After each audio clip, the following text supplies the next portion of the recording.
So good afternoon. Welcome to this sixth session of the Diwan of Sorbonne University Abu Dhabi and CEFREPA, the new name of CEFAS, an acronym for Centre de Recherche Français sur la Péninsule Arabique, French Research Center on the Arabian Peninsula. Our guest tonight is Dr. Marion Breteau, who is Assistant Professor of Anthropology at the University of Kuwait. She is also a research member of IDEMEC Laboratory in Aix-en-Provence, France, and an associate researcher with CEFREPA. Dr. Marion Breteau defended her PhD in social and cultural anthropology in 2019 on love in Muscat, spaces, gendered roles, and representations of intimacy among young people. She has published on the topic of encounters between genders and youth culture in Oman, and her latest paper is entitled When Love is Neither Showing Nor Giving, The Challenges of Valentine's Day in Oman, in Kaposi and Wassimi's recent volume dedicated to quotidian youth cultures in the Gulf Peninsula, changes and challenges. Marion will be speaking today about life course, city course, local cosmopolit, oh, that's the word that I never can pronounce right.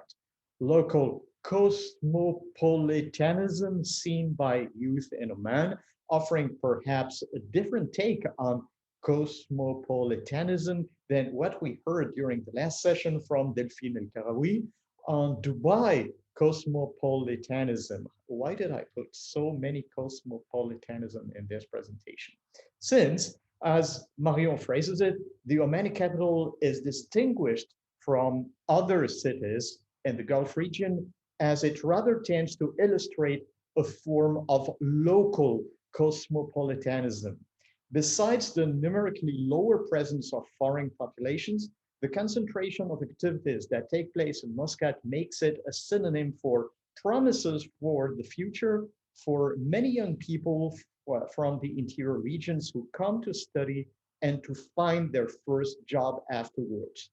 By observing the studying period, friendships, and amorous encounters among young people in Muscat, Oman, this presentation aims at analyzing how regional identities are reformulated through the prism of local cosmopolitanism, that was not bad, addressed as a specific feature of youth in Oman. Dr. Marion Breteau will speak for about 45 minutes, following which we will start the questions and debate section of this Diwan. You can send questions in advance via the conversation window on Zoom webinar, and we will give you the opportunity to speak directly with our guest. And now it is time for you, Marion, to speak. Thank you, Frederic, and good afternoon, everyone. I would first like to thank the Sorbonne Abu Dhabi, of course, and the CEFREPA to have given me this opportunity, and Frederic, again, in particular, as he has been very helpful in the organization of this event. I will first share my screen so that everything is set up from the beginning. Okay. So as Frederic said, my talk will introduce a research I conducted between 2013 and 17 in Muscat when I was conducting my PhD research. This research focused on love relationships and representations among young adults in Oman, which led me to think and build a complementary reflection on the notion of youth in this country, and more particularly in Muscat, that is the urban area of a capital city. The city of Muscat counts 3 million inhabitants, and the overall country of a majority of population between 15 and 30 years old. University can be taken as the main place for observing such a period of a lifetime.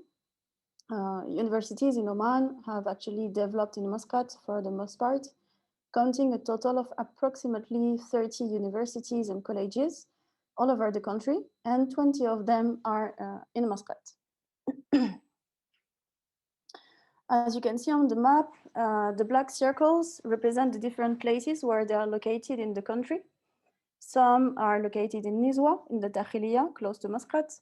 Sohar in the north, Salala in the southwest, and Sur in the southeast.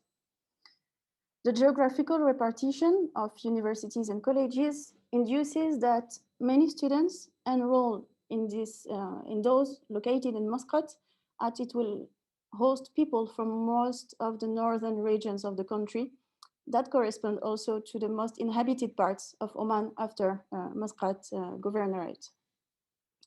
Consequently, Muscat, as I will emphasize, Muscat study time and its subsequent relation with youth building tend to develop in connection with each other. Indeed, a large part of the people I met were not from Muscat originally, and the different structuring of their daily life lead me today to reconsider the notion of cosmopolitanism that I also struggled to pronounce as addressed in social sciences. This term, applied to the Omani context, indeed raises questions. So as Frederic said, the last Diwan was focusing on that dimension with the talk of Delphine El-Karoui, who developed it in the Emirates. Indeed, this term could be much more appropriate to describe contexts in which a great diversity of national, ethnical, and however social belongings meet. These are conditioned by a world of borders, as Michel Agier and others developed, that bring identities to be defined by such a contour cutting and giving the importance to nations in their structuring, which also asks for caution towards the use of categories for naming identities. It also refers to a certain lifestyle, as Amélie Le Renard exposed in her work on Western expatriates in Dubai. She showed that French expatriates, and more particularly those with foreign origins, consider their settlement in Dubai as a way to tend for more equal treatment. Diversity becomes the feature of an identity or lifestyle they now embody once in Dubai. They can melt into the masses, as these are diverse, which can also make the phenomenon considered as a mode of integration into society.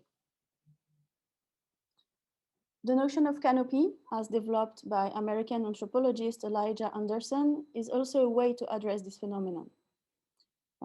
Applied to the North American context, this term is defined as spaces that gather individuals from very various origins, cultural, religious features, who do not have the occasion to be gathered as elsewhere and otherwise because of the compartmentalization of the communities among the population.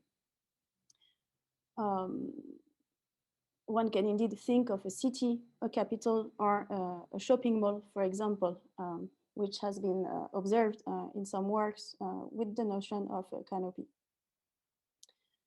Muscat, in comparison with the Emirati cities and what one would consider as a cosmopolitan city, does not gather all the required elements normally expected to be considered as such. Indeed, there are much less diverse populations in terms of nationality, as the half of the population is foreigner, when in the other Gulf countries, these are sometimes more than 70 to 80, 90% of it. But the notion of being a foreigner in Muscat appears to be analyzed, and this is what I will do, on a smaller scale. To be cosmopolitan, a place or a phenomenon would also tend to be associated to another element, the feeling of encountering the radical otherness. In other words, can a place or a practice be defined as cosmopolitan as long as it gathers features of complete differences, people from radical origins? Hence, what scale should be used to qualify this radicality? What remains to qualify it, to qualify Muscat as a cosmopolitan then is the very interactional aspect of social life occurring there. What also matters, as we can see in Anderson's definition of the canopy, is that the people gathered would tend to be in relations of power or holding heterogeneous kinds of power. Being gathered by a common practice or in the same space, hence help individuals position themselves, experience their privileges or precariousness, on the contrary, in the very moment of the interaction.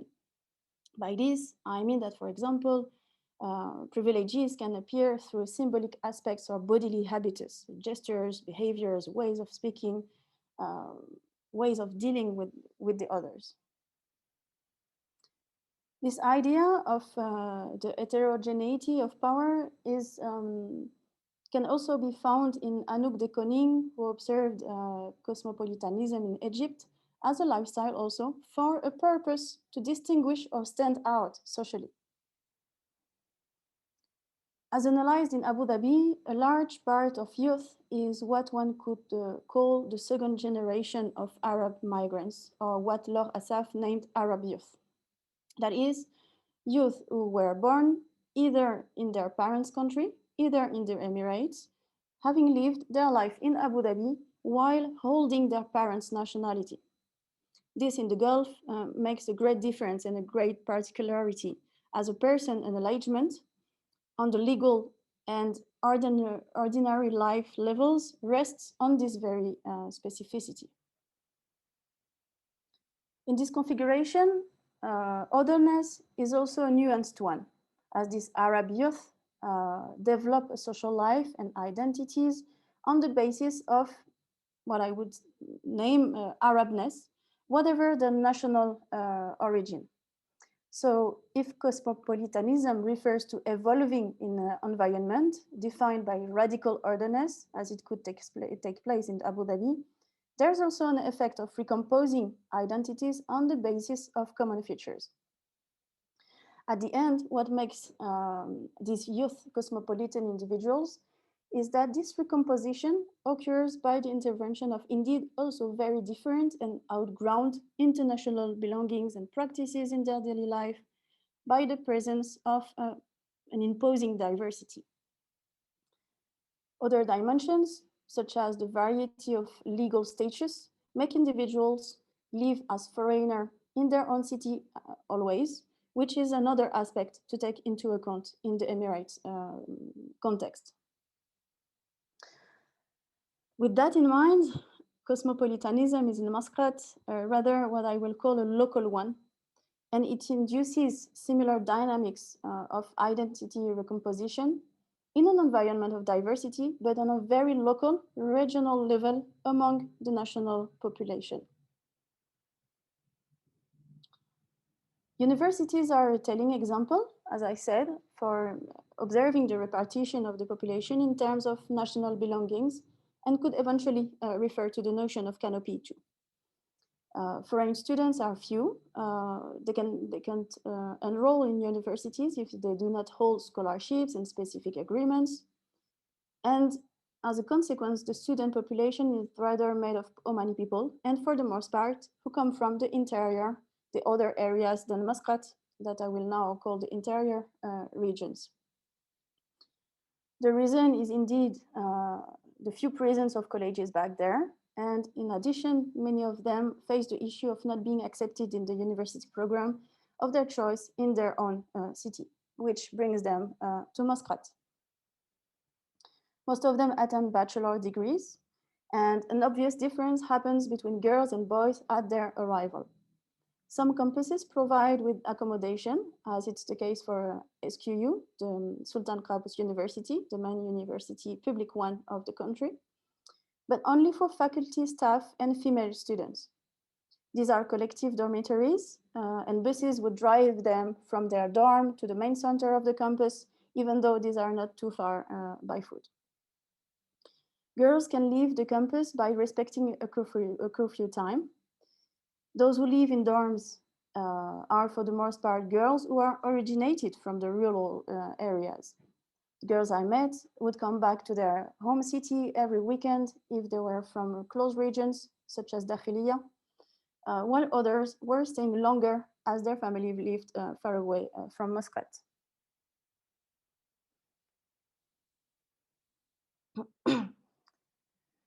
Those who do not have the possibility to be accepted in the campus's dorms live in shared flats close to the university. And one can see on the map that the area of Al-Khud al-Sadisa, in purple on the map, it's a recent neighborhood, still under construction, is made actually of a lot of flats occupied by students. That is the closest from SQU, that is in yellow on the map. This area remains quite separated from the original neighborhood, which is in red on the map. This red spot is the zone where they can provide themselves with grocery and other services. In addition, الخود السادسة, الخود 6, is also close to another area, which is the green one, where the COM, Knowledge Oasis Muscat, a business incubator, and two other colleges are located, as well as student flats. The COM, the Knowledge Oasis Muscat, hosts fresh graduates for internships and various programs for youth integration into the job market, which makes this area as a whole a concentration of youth professional activities. This picture is the main road that brings to El Khod 6 on the left and SQU further on the right. And here, this picture shows the neighborhood of El Khod 6, El Sadisa, and we can see alternates between private houses and on the main road in the background, residential buildings where dormitories are located. Some share flats are formalized, those for women, for example, meaning that they would have a curfew to respect and a caretaker who is in charge of the housing organization. Excuse me, Marion, the slide is slightly on the side. Yes, this is perfect. Thank you. Sorry for interrupting you. And now, how about now? Is it fine? Yes, it's perfect. Good. As for the male side, dorms are reserved for girls on the campuses, as I said. So the boys that I met lived in shared flats, also in this neighborhood, but these were more informal, as these were groups of friends often taking a flat together and sharing the expenses. So when young adults coming from the rural areas arrive in Muscat, they first have to deal with this very concrete aspect of life, dealing with everyday life by themselves, having to find a flat, to cook for themselves, to take care of their laundry, deal with other peers in their accommodation, and eventually study. So the dimension I want to draw your attention on is that these steps into the world occur in the very specific social fabric of Muscat. First, in terms of gender matters, as illustrated by the housing issue, Muscat represents for most of them a possibility to get extracted from environments that are much not non-gender mixed. As a female student stated to me, university was a big jump in her life, as she had to deal with other men than her own male family members. She found this was providing her with confidence and knowledge to cope with the fear she would previously feel while interacting with men. On this picture, we can see SQU graduation day. Men and women are separated from each other, with a woman on the left and men on the back, on the right. Although the crowd is big, a separation is explicitly marked between men and women. Opportunities of encounters are obviously determined by situations such as that illustrated here. Even though social life remains quite non-mixed gendered in Muscat, another element helps to reconsider, overpass this, which is also the separation from the students' families as they remain in the countryside. To give you the illustration of a situation back in the countryside, a 25 years old female student I met, living and studying in Nizwa University, would have to go to university on the daytime. She would come back right after and home and deal with the cooking, the cleaning, and help her younger brothers for their homeworks. When she was late, her mother would call her to ask for coming back home. She was the eldest of her siblings and the only one having her driving license. Her father was working in Muscat during the weekdays, which made her responsible to bring her mother to the grocery shop and other places whenever needed. And she was also the taxi driver for her female fellows she was bringing at university. So the driving license is indeed a great step into more responsibilities, which marks in the countryside, as in Muscat, the entering into adulthood. But those who come from the countryside and study in Muscat would be kind of freed from such responsibilities as those as described by this Dakhiliya girl. They would rather have frequent phone calls with their families, for example, until they come back in the weekend. Studying in Muscat indeed changes the relations between these interior young adults and their families. Girls' responsibility would rather be up to their male siblings if they had some already living in Muscat.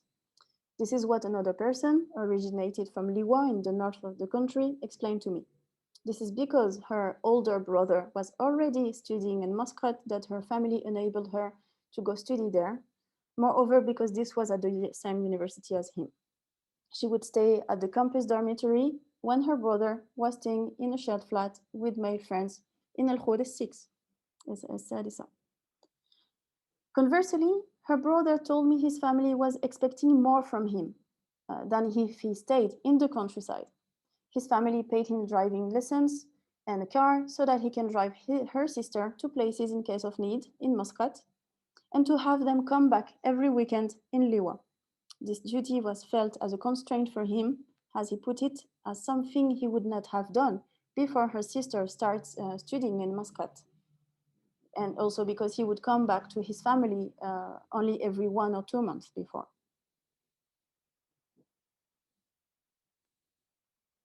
Here is the campus of Sultan Qaboos University with a student event on the left and one of the which is in the one of the central free zones of the campus, and the library on the right. In addition, when they arrive in Muscat, these rural youth are introduced to the city either by friends and people from the same regions who already live there. They build stronger friendships with them, as this was the case for the brother and sister I mentioned earlier. But as university is also made of many other belongings in terms of population, they develop a new understanding of identity that occurs as being regional. Many girls would share their rooms in the dorms with others who come from opposite regions. They then develop understandings of identity that would involve religious, tribal, or even ethnic features. Indeed, many youth from the north and south are Sunni, while those from the interior, Dakhiliya, are Ibadi, as most Muscatis are. They learn how to position themselves and realize the diversity that surround them. For the students I met, Muscat gave them the impression, I quote, to travel in Oman from the city.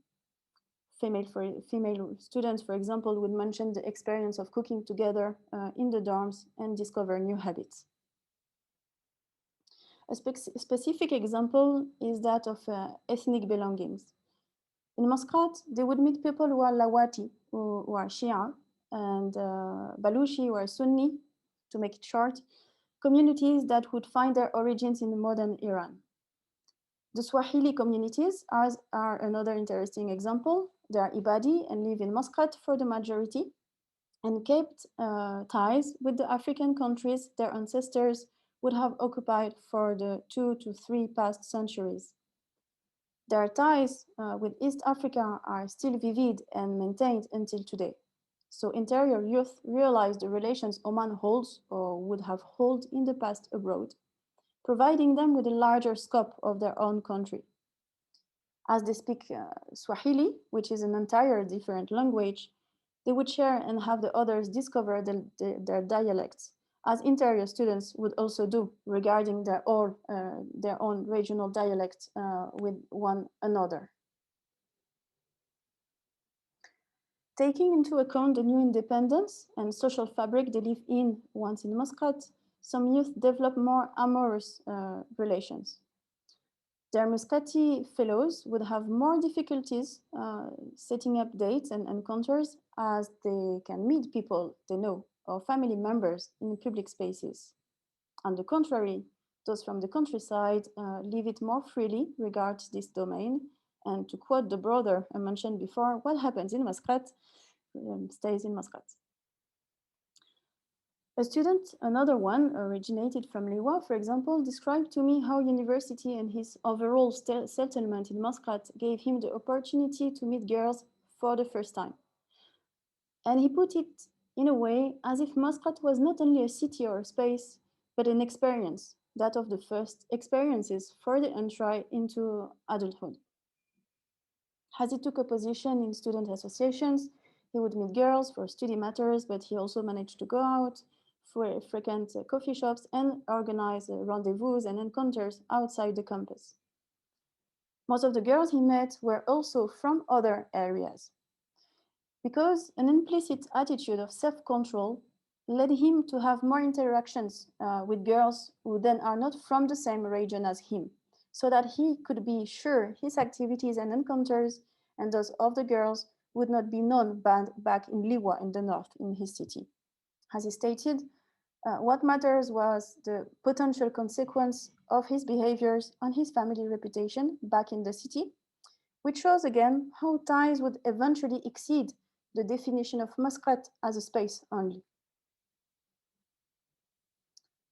These relations can end up into marriage, which asks the question of this youth encouraged in space for their family to be in their future.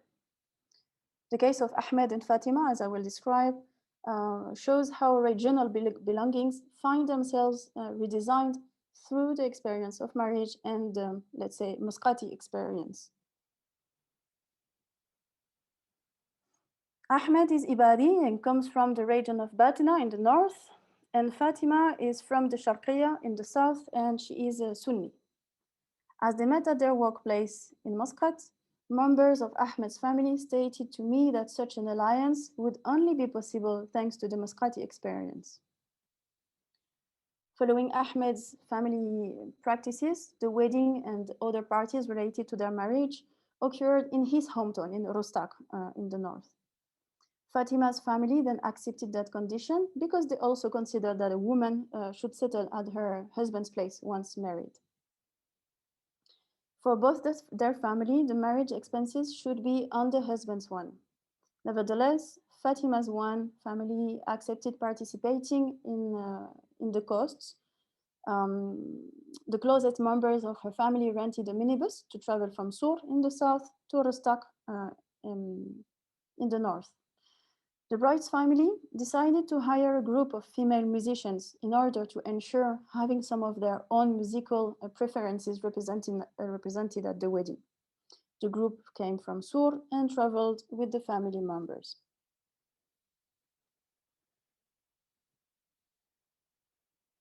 On the night of the wedding day, sitting on the ground, the musicians kept their veils covering their hair, their faces for some of them, and their abayas, the black robes. During the evening, my interlocutors, who were all cousins and family members of the groom, complained about the music they found backward. As they were explaining to me, they insisted on the old-fashioned aspect of the songs, as well as the fact of hiring such a woman, and the fact that these women were wearing abayas and burqa on their face. They added that they would have preferred recorded music, in other words, musical hits that are Gulfian, Levantine, or Egyptian, as these are more often found in weddings. So this is actually a video.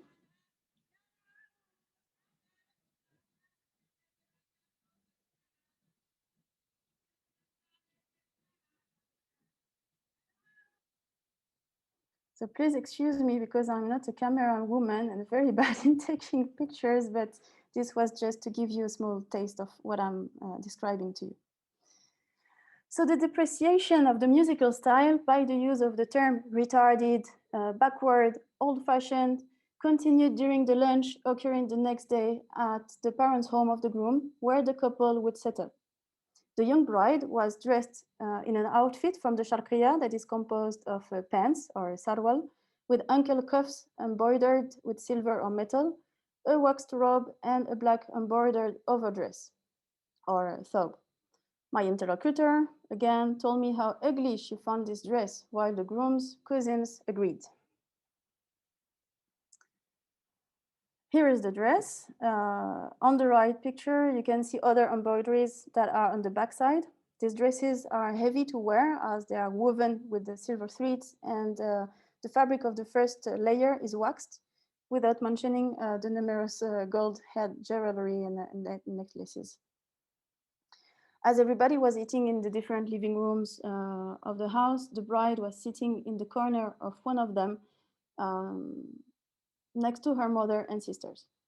She was hardly approached by the others, who were all members of her husband's family.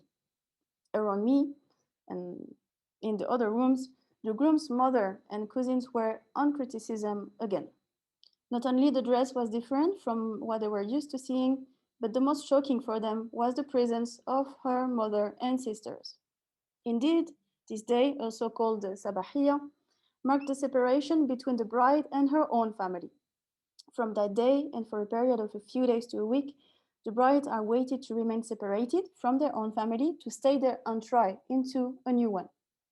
Indeed, this could not happen as Fatima, the bride, came to celebrate her marriage with her family to Rostak, and they would not leave from the very next day as they need a whole day to travel, to come and go back. As the bride was showing shyness and reserve, another girl close to me added that the bride's family wanted to practice the public menstruation of the couple's blood-stained bedsheet as a sign of virginity. This practice would have been strongly refused by the groom's family, and my interlocutor told me this was a tradition that one could not see in the Batina, in the northern region. For her, the reason is related to each religious confession that dominate in the two regions at play in this marriage. As the Batina is Ibadi, my interlocutor insisted that Ibadism was way more conservative, that she explained to me as something that would ensure respect for the couple's privacy by not showing the bridal bedsheet. For her, this practice was aib, that is embarrassing and indecent. She added that she was proud to be Ibadi for this reason, as this was a tolerant confession, hence proud to be from Al Batina, because this is the cradle of Ibadism in Oman, and to be from the city of Rustak.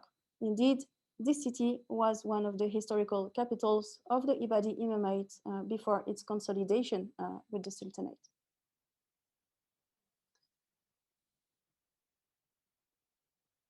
The case of Ahmad and Fatima illustrates how ways of thinking and acting were felt as diametrically opposed, but also how practices and habits are confronted as they managed at the end to find common grounds for certain aspects of the marriage organization.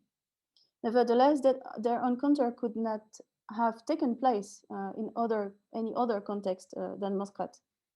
And according to the remarks of the guests, it would not make sense given the cultural or rather moral content of their different religious affiliation.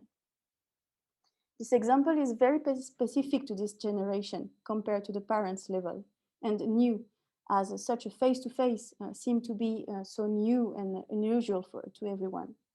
It shows that identities are also reframed by research for Omanity or Omaniness in accordance with the Ibadi referent, which is the official religious affiliation of Oman, often mentioned to be at the source of tolerance that is advanced as an Omani specificity or trademark in terms of national religious ethos. What takes place in the discovery of different habits and practices in which an Omani identity sort of aura is inlaid, as drawn by political narratives and triggered by the polarizing and centripetal effect of the capital city. Individuals reconsider their symbolic powers to position themselves vis-à-vis the national identity and the idea of what what one could name the national otherness. They would associate regional identities with religious and ethnic features, an assembling they would not do if they didn't experience it pragmatically. Of course, study time is temporary, which is why cosmopolitanism and its very local version, as I put it here, meets other limitation to be applied to Muscat, because this would rather refer to a lifetime period than a short one. But as study time is also the one during which they start building their professional projects, interior youth start developing their network in the capital. Some would first face difficulties as they do not know much people and would return to their home city, also in case they are promised for marriage to someone back there. A great difference remains between them and the Muscatis in terms of the job market. They sometimes would face discrimination as their family name, their accent and dialect, for example, can easily help to recognize their region of origin. The employers would evaluate their encourage into the Muscati network and their relations, as they would rather favor a candidate that would have been recommended by someone they know, or that they would be able to situate in their own network. Nevertheless, the more students spend time in Muscat, the more they face the risk of crumbling their relations in their own region. Eventually, interior people would keep a foot both in the countryside and in Muscat by, for example, working in the capital and visit their family in the weekend. While they continue the course of their life in Muscat, they keep feeding their regional identity because of their relations back there, either by choice or by constraint. In the end, Muscat turns up into being kind of a laboratory in which identities are reframed and overall a place where Omani-ness is experienced, both in a sense of homogenization and diversification. Discussing the Muscati context in the light of cosmopolitanism is eventually a way to distinguish phenomena between this one and that of the simply mixing effect of urban spaces. But it's also a way to reconsider the now classical terms addressed to the Arabian Peninsula, as these are quite often associated with extreme urbanity and multiculturalism, which tends to favor the capitals to illustrate and to represent the Arabian Peninsula and the Gulf at the expense of the countryside and average cities. Although Muscat shares common features, this is to be reminded that images and analysis largely addressed to the Gulf could not be confirmed if there was an exception, and Muscat is actually the exception that helps to disprove the rule. If Muscat is not cosmopolitan for the reason that it gathers belongings defined by a national frame only, this could hence help bring necessary nuances to the very notion of Gulf as an homogeneous cosmopolitan hub, which is what I put now as a question and an opening for potential remarks. And this is pretty much what I wanted to tell you. Thank you. Thank you very much, Marion. Right. I just wait for you to stop. Yeah, perfect. Excellent. I think Laurent had a first question. I have questions of my own, but I will leave the floor to Laurent for his first question. Yeah, thank you very much, Marion, for this very interesting endeavor into your research. I wanted to know if you were able to grasp what is the effect of experiences abroad by students. Of course, much like in the Gulf, the Omani government has stressed the importance of sending a number of students away and is giving funding for that. And experiences abroad, particularly in the UK, I think, is obviously transformative for many of them, giving access to other lifestyles. Although I've recently, I can't remember exactly where I saw that, but it was an op-ed which was published just a few days ago in the UAE, which sort of was critical of the fact that as they were going abroad, the Gulf students sort of recreated a small Gulf, and were thus not benefiting from the experience fully, meaning that when they were in the UK, basically they would not necessarily speak in English, they would not interact with foreigners, which in the op-ed was considered as something which was negative, because it stated that if the governments were funding experiences abroad, the reason for that was not only that the students would have themselves a new experience, but that they would also be so to speak, ambassadors of Gulf societies, of their own countries abroad, showing a positive image of that. And I wonder if you've had any feedback on these kinds of experiences, which I think were probably the most direct types of confrontation to a cosmopolitan experience. Thank you, Laurent, for the question. Yeah, indeed, what you're saying reminds me of this article from Claire Beaugrand, who analyzed the Omani girls' experience at university, and I can't remember where. I think it was in Sharjah, or maybe in Dubai. It was in Kuwait. In Kuwait, yes. Yeah, and indeed, she developed that very point of recreating their own world and not necessarily opening to the outdoor one. From what I could grasp from my own fieldwork is kind of a difference always between girls and boys. Some boys explained to me how they could have these scholarships from the Omani government, as you mentioned, and they would travel to the US.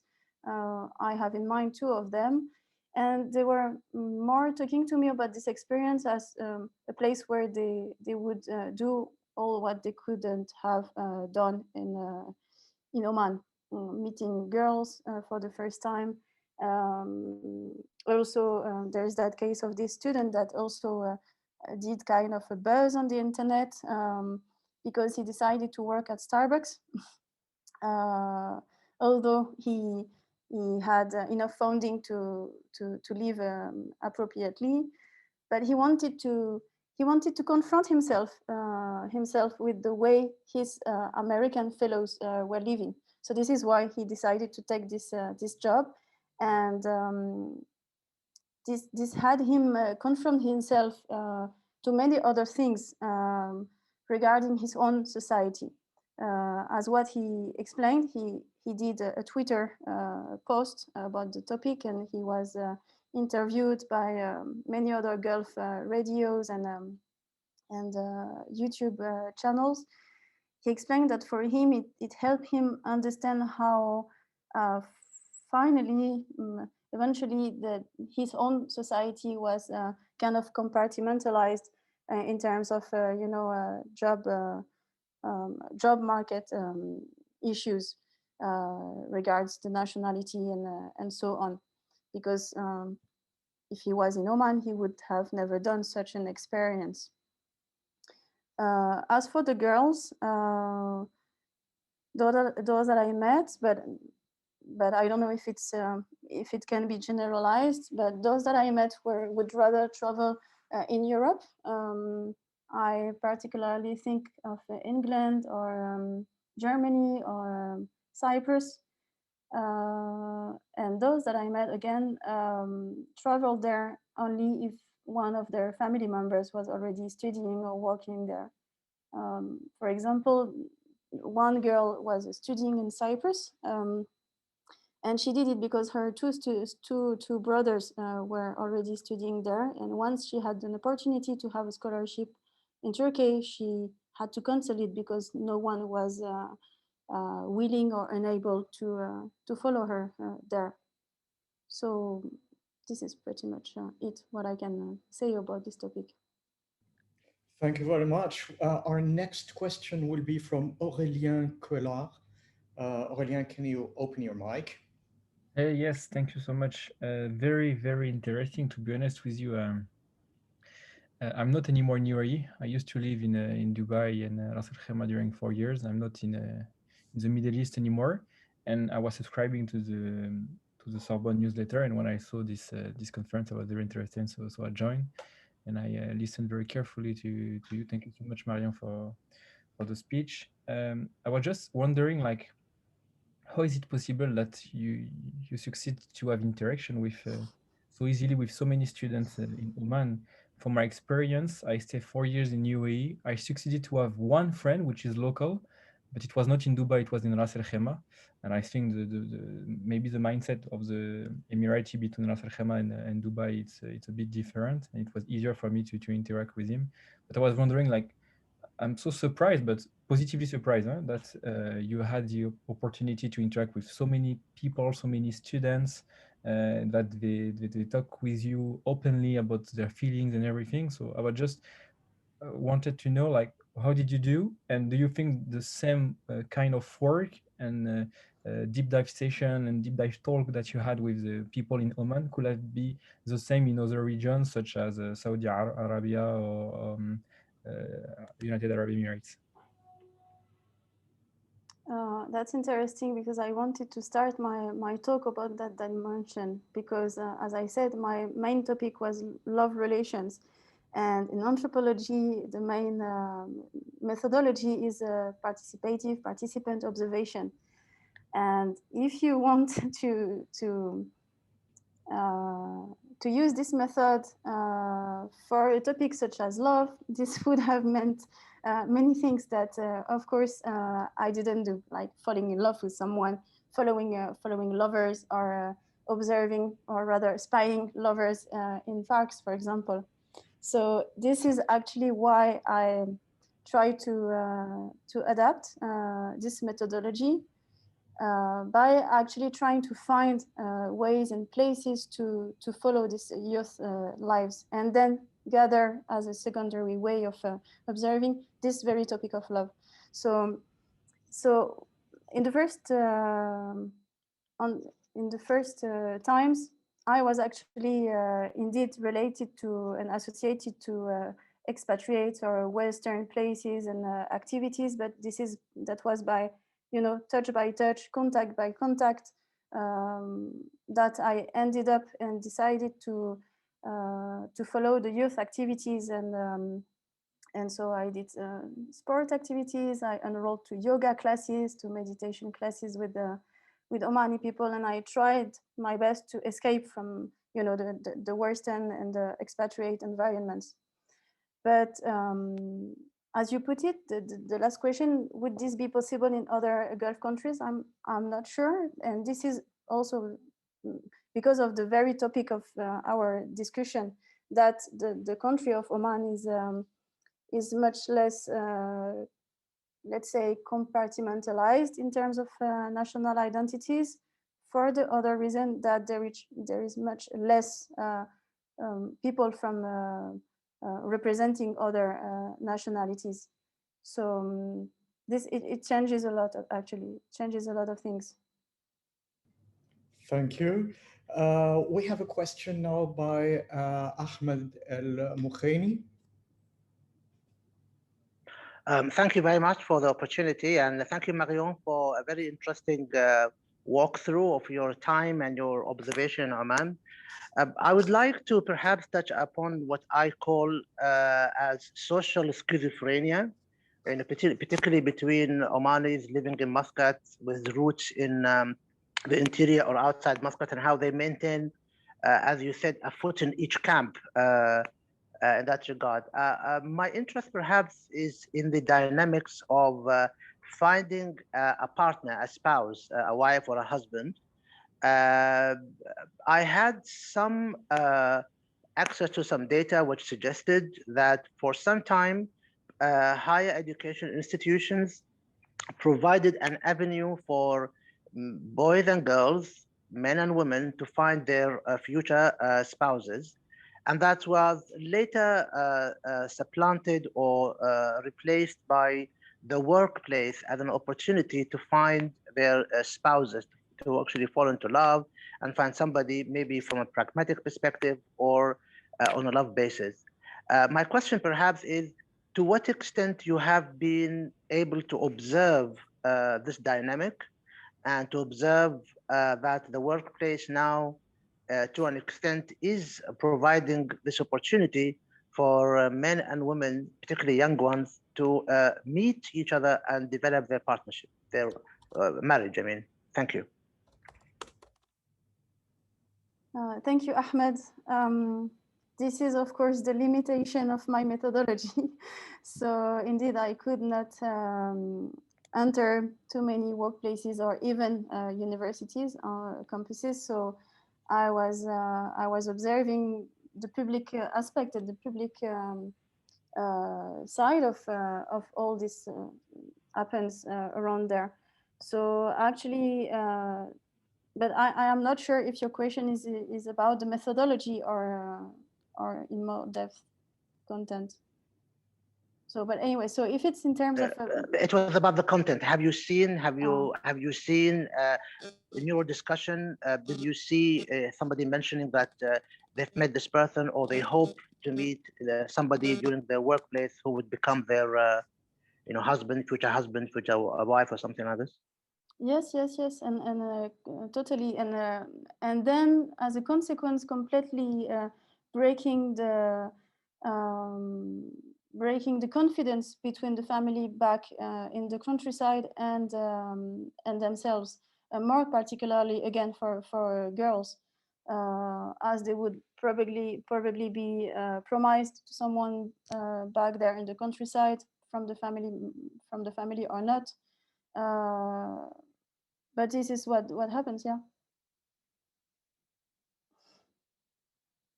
Sorry, so we seem to have some technical difficulties with one member of the audience who wanted to ask a question. So Dale Eckelman will be taking his place. Can you ask a question? And MEJF, when your technical issues are solved, it will be your turn. So Dale first.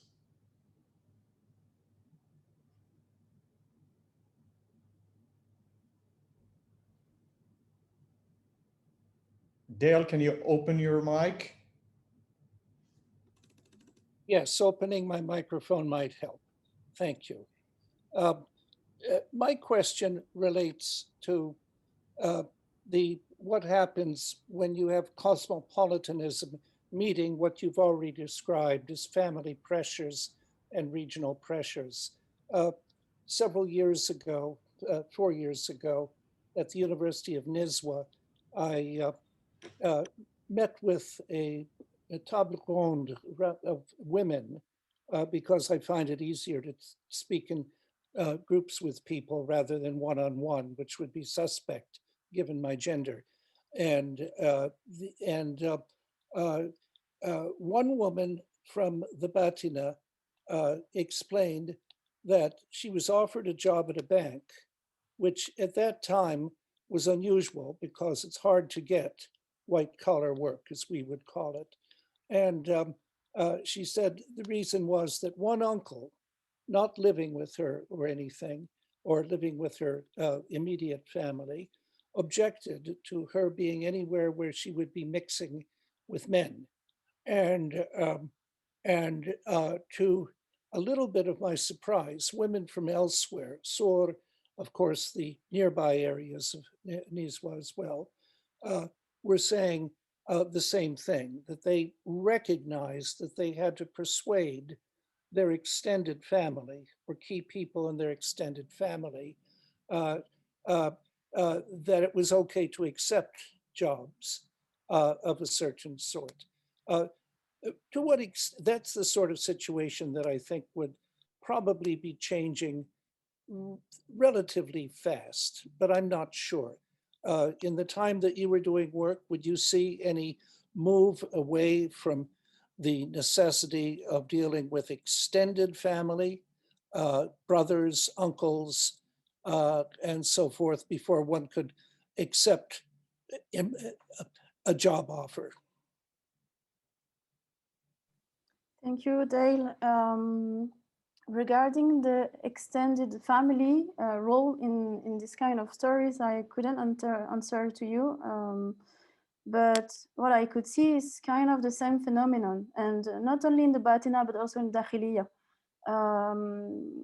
Many girls, so for the record, I stayed for 1 month in this girl I described in the Dakhiliya, in her house, in her family. So that was very short fieldwork, but that's my source of information. What I could have seen is that most of the girls would study at Nizwa University or in Muscat education or languages so that they can become teachers. And the main reason most of them were always repeating is that we will become teachers so that we are not in environments that would be mixed gendered, and we would be with children, so we wouldn't have the opportunity to meet men. Regards the women who wanted to travel to Muscat for work or for study offers, this is pretty much the same as what you described, actually, and sometimes in a very in very high levels of anger and like really breakdown between these girls and their family back in the countryside. Thank you very much. Our next question will be from MEJF. I don't have a complete name. Can you open your mic and present yourself if it works, because you were experiencing some technical difficulties? MEJF. Okay, so if this is still not working, then I will ask Abdullah Al-Maani, if you are with us, to ask your question.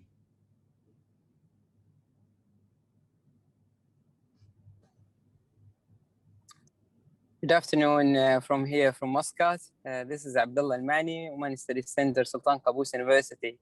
Thank you, Frederick, and thank you, Lauren, for this kind invitation. And thanks for Maria as well for her very nice presentation, I would call. And I can feel the hard work that she put in this research, which took quite long time, actually. And I'm happy to hear all this information about Oman. I might start with the Dale question when he asked about the mixing in the mixed environment. I would say this intention or this culture is declining here in Oman these years, and people are willing and welcoming working with the other gender as equal gender, rights, is increasing dramatically and in the recent years. My question is, what are the conclusions that you come from your study? If you have some in which can enrich about our society, and I just want to add as well regarding male students and female students in SQU. Male students they don't have any dormitory inside SQU. They have to live outside, and they will receive certain allowances to help them. I mean, certain cash, from the university, so that they can make their arrangements outside. Female students, they have to stay on campus, so that this is one difference. So I would love to hear some recommendations of your study. Thank you very much. Thank you, Abdullah. Well, actually, about the notion of cosmopolitanism, it's a question I am willing to talk about now with all of you. This was not the way I framed my work, because again, this was about love issues. If you want to know my conclusions about love issues, I would say that what was happening, at least between 2013 to 2017, is the introduction and even the invitation and promotion of feelings, feelings, tenderness, and new ways of dealing between the partners into the marriage, as promoted at SQU, for example, with the workshops from the student associations and from the psychological center, for example, workshops that develop ideas as such by promoting closeness between the family members and between the partners and the spouses, so that also to cope and to find solutions to deal with the relations with the family in-laws, for example. And then regarding youth, this was also complementary to my research. But what was kind of disturbing in the environment of Muscat is that like in difference with the difference of the other Gulf countries, you cannot just simplify the observation with the national identities, for example, and in Muscat, more particularly, everything is being reframed at the very moment of the interaction. What I want to mean by that is that when people would talk to each other, they're really positioning themselves like, oh, what is your family name? Oh, okay. And then you would change, you would see the way people would, for example, change the way they talk, the tone of their voice, whatever. So these elements were intriguing and still in progress to be observed, I would say. Thank you. Our next question will be from Lara Christman. Lara, you can open your mic. I have a question about the fact that the young Omanis go often home for weekends, and I also have research on Oman, and I spoke to young Omanis too, and it was a little bit like difficult for them to go home for weekends because they have in the capital another lifestyle, a more cosmopolitan lifestyle.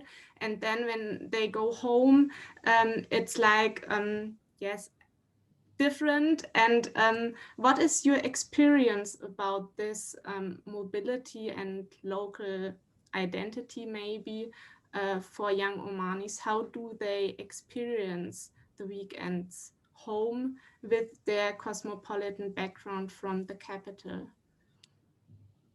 Thank you, Lara, and I would be interested to see your work. Yes, the weekend was felt as kind of a constraint, indeed, as I described, either for the boys because they were responsible of their sisters or cousins, female cousins, but also for the girls. And in addition, some of those that I followed, so I would have known them in Muscat, and then I would have occasion to go into the countryside. I went to Liwa, for example, with this family. So I would follow them sometimes in their countryside.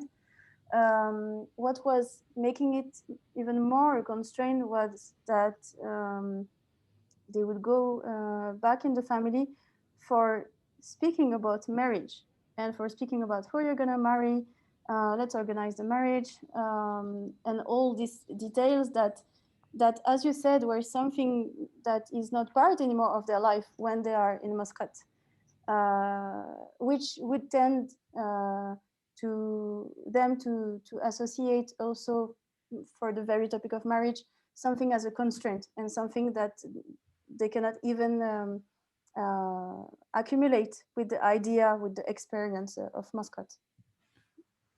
Thank you. Thank you. I will be asking a question by Philippe Pétrier because his microphone is not reliable.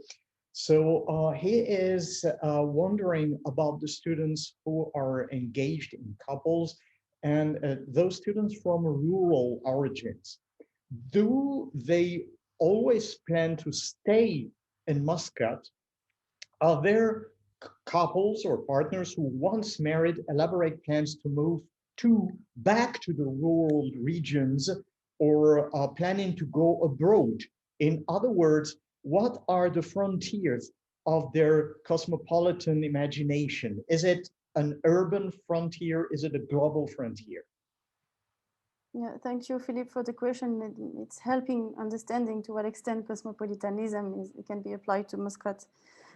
Indeed not. The idea of traveling abroad, maybe in the more, let's say, liberalized classes and milieus, they would do that for a short period. For example, when one of them would come back to the studies, like in my mind, I have the example of a couple I know. They traveled to England because the wife came back to university to study. So they went there together, but it was considered as it's considered as a short time. But once those who are in couple and want to settle, they would consider Muscat, indeed. But also, like the example I described, they would either go to, well, most of the time, the husband's place. But then this would mean that the changes are more on the part of the girl again, because they would be the one who would, after discovering Muscat, falling in love and other things, then go to another region. So it adds an extra experience and an extra discovery in their life course. But indeed, the frame is the borders of the country. Yes. Thank you. I'm going to take the advantage of being MC to ask two questions. My first is, at a point in your talk, you explained in the case of this wedding where the groom and the wife were from different regions and confessions, and you explained that meeting in Muscat was a way to realize and experience the otherness within the Omani society, that they derive this realization of otherness from their pragmatic experience. What I wanted to know is, did you observe the opposite of this, meaning that people are already aware of otherness, even if they haven't actually encountered the other? And did you actually feel that sometimes meeting students, whether male or female, that are coming from different regions and different either ethnic or communitary origins, is a way of reducing the feeling of otherness, of realizing that the other is kind of closer to us than we could have imagined?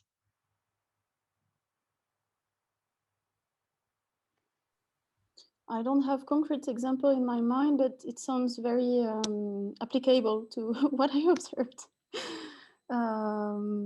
Yes, very nice insight, but I don't know what to answer. But yes. Okay, so that was a tricky one. Yeah, you're kind of, and it's very tiring to be answering all this, all those questions. Okay. My second question was, you described Oman as a very endogamic society.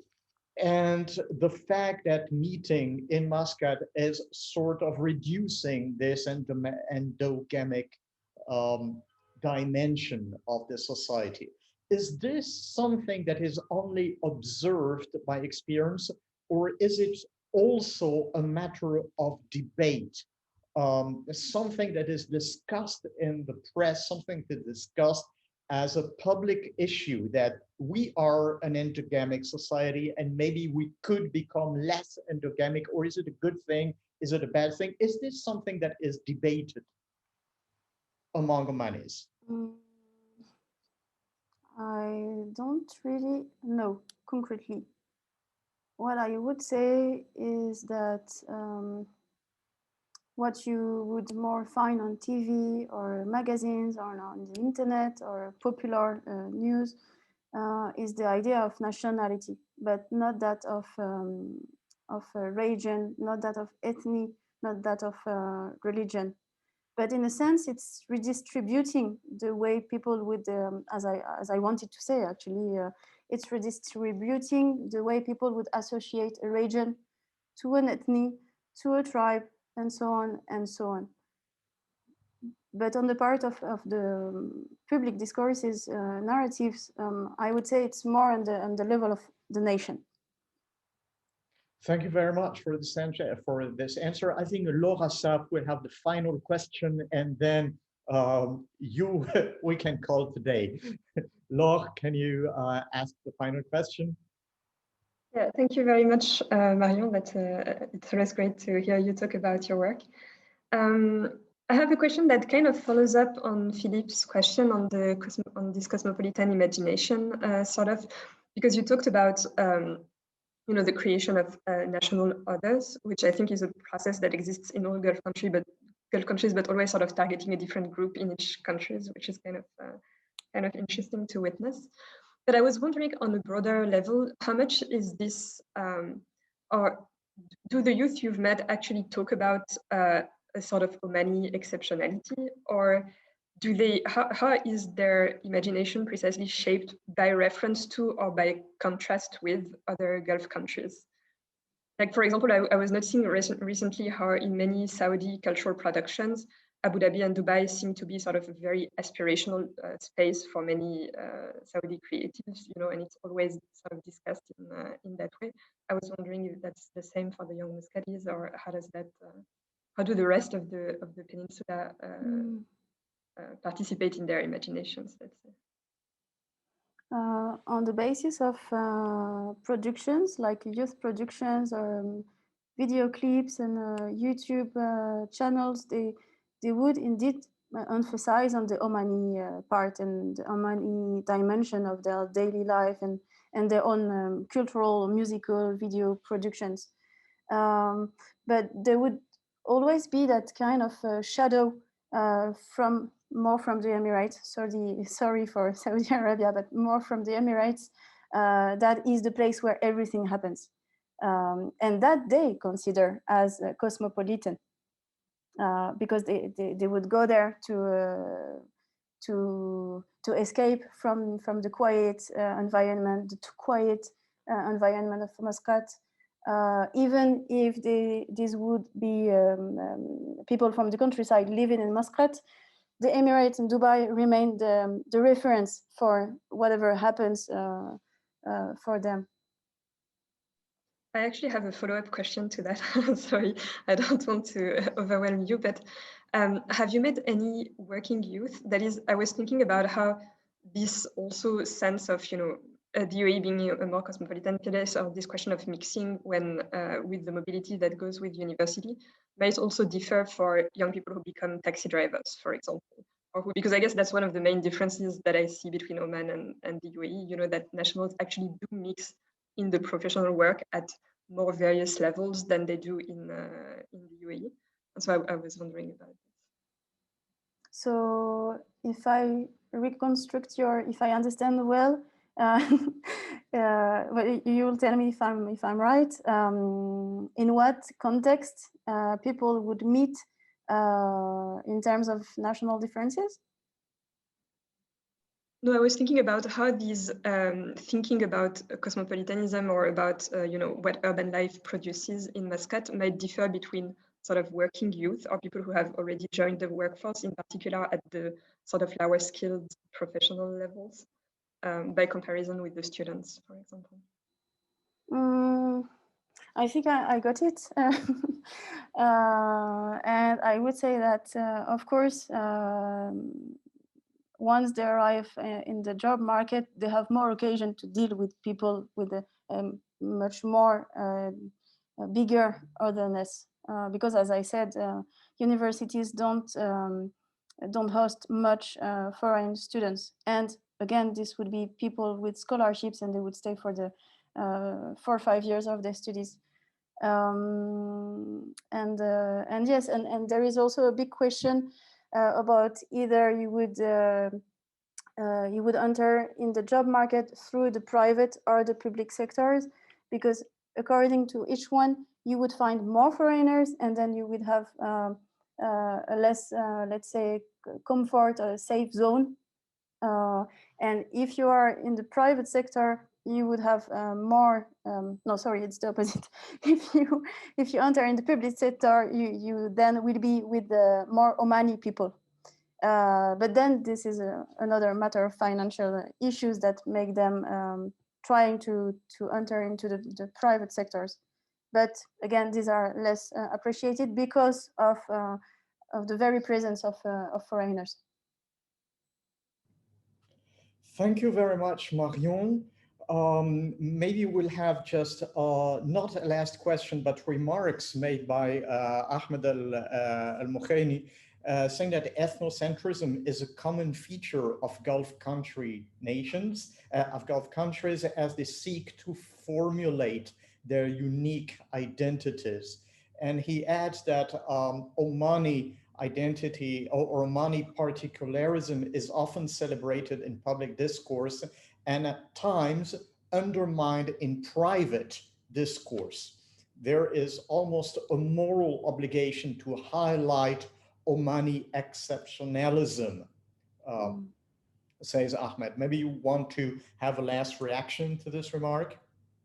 No, but thank you. But just what you were saying, so what you were saying about what Ahmed said is that ethnocentrism by definition is also universal. So yes. But yeah, it was very good to know. Thank you very much to everybody, and we will be meeting quite soon for another Diwan, which will be in Quranic studies with Professor Frédéric Imbert.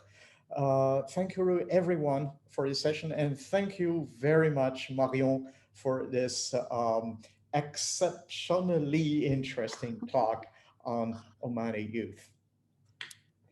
Have a good afternoon, everybody.